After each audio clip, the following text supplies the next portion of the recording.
அடிக்கிற வெயிலுக்கு சில்லுன்னு ஒரு பிரேக்ஃபாஸ்ட் ரெசிபி பார்க்க போகிறோம். என்னது வெயில் அடிக்குதா, எல்லா ஊர்லேயும் மழை பெய்யுதே அப்படிங்கிறீங்களா? ஆமாங்க, இதை நான் ஒரு 10-15 நாளைக்கு முன்னாடி எடுக்க வேண்டிய ரெசிபி கொஞ்சம் லேட் ஆகிடுச்சு, அட்ஜஸ்ட் பண்ணிக்கங்க.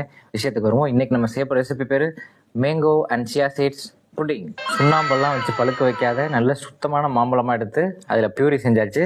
பியூரி ஒரு லேயர் ஆட் பண்ணுறோம். ஓகே, ஆட் பண்ணியாச்சு. அந்த பியூரிக்கு மேலே ஓட்ஸ் பியூரி. வாவ். கீழே மேங்கோ, அதுக்கு மேலே ஓட்ஸ், அதுக்கு மேலே மறுபடியும் மேங்கோ ஆட் பண்ண போகிறோம். இல்ல நீ ஒரு ஆர்டிஸ்ட்னு எனக்கு.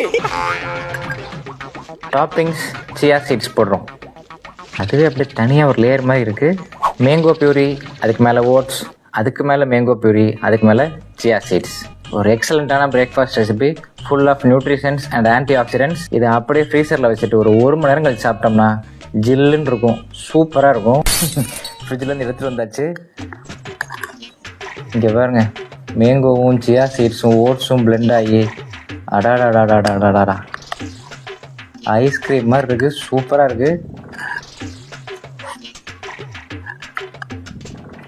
தேவாமிர்தம் ஜீவாமிர்தம் அப்படி நம்ம 90s கிட்ஸ் ஸ்டைலில் சொல்லலாம். இப்போ உள்ள ஃபுட் பிளாகர் ஸ்டைலில் சொல்லணும்னா ஒரு கும்தாவான ரெசிபி. கண்டிப்பாக ட்ரை பண்ணி பாருங்கள் மாம்பழ சீசன் முடியறதுக்குள்ளே.